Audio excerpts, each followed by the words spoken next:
U.S. Air Force report, submarine-shaped UFO spotted in Oklahoma in 1966, and an alien extraterrestrial being entered it. And I'll read the documents from the U.S. Air Force as well. The witness stopped about 100 feet beyond the submarine-shaped craft. So it basically was an encounter of the third type. Now, in the 1950s and mid-60s, the United States Air Force approved Project Blue Book, investigated thousands of UFO sightings. Some had explanations, while others are still waiting to be solved. 3 years before the project was terminated, a strange incident had happened in Temple, Oklahoma. A witness to this case had a strange encounter with a submarine-shaped craft parked on a highway near his car, March 23, 1966. The Project Blue Book documented the case with the label Temple, Oklahoma. According to the information provided by the Project Blue Book, the observer, whose name was edited by U.S. Air Force, drove over a small knoll, and his car's headlights illuminated an object in the field near the road. As he approached it, there was a flash of light over the car, and his headlights went out. The witness stopped about 100 feet beyond the submarine-shaped craft. He estimated the UFO was as long as 2 or 3 cars and about 8 feet high, with a conning tower at about the midway point of the object. There was a white flag attached to the top and a humanoid figure that was not described standing beside it.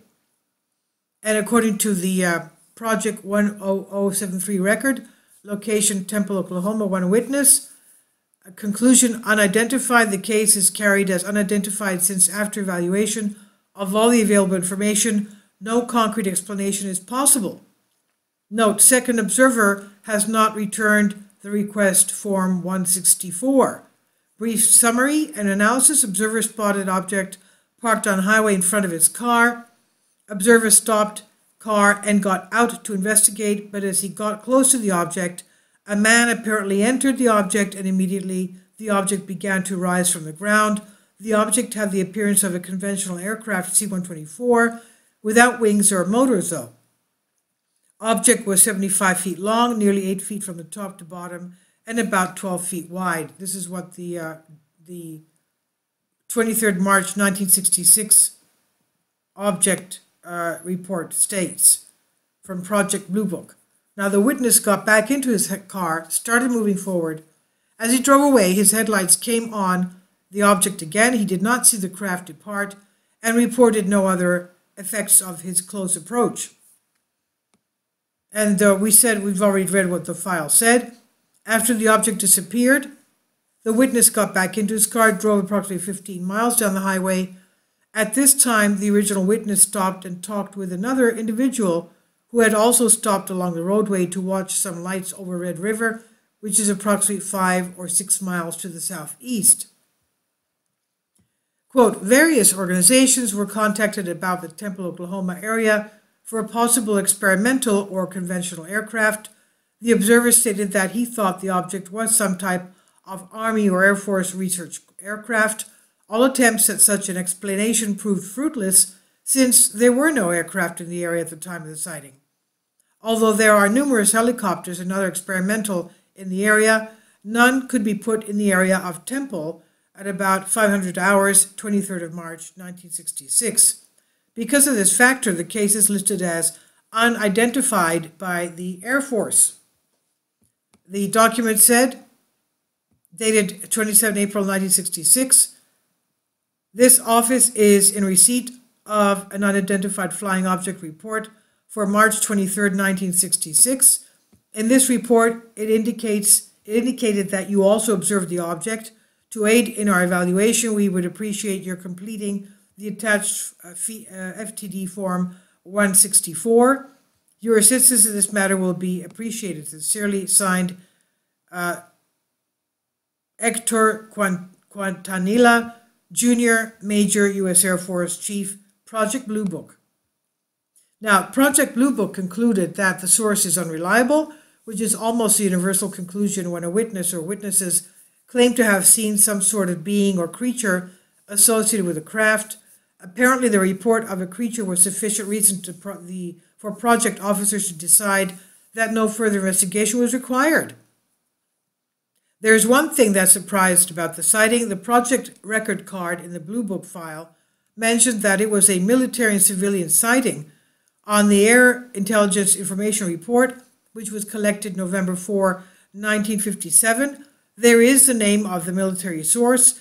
According to that document, T. Sergeant Alfred Calvin, who was assigned to the 386 Fighter Bomber Squadron at Cannon Air Force Base near Clovis, New Mexico, was the military witness.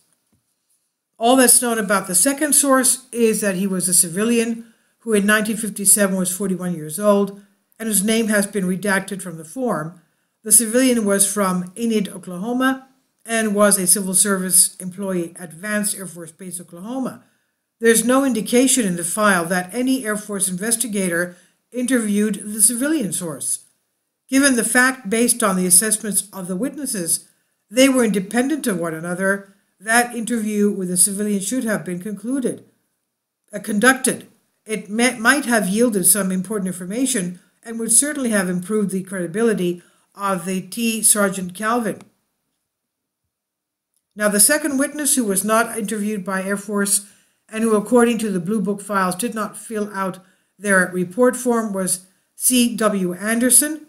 Anderson confirmed for the newspaper that he had seen the craft as well. He told reporters, "I know that people will say that Laxton is darned crazy, but that's what I saw," he said.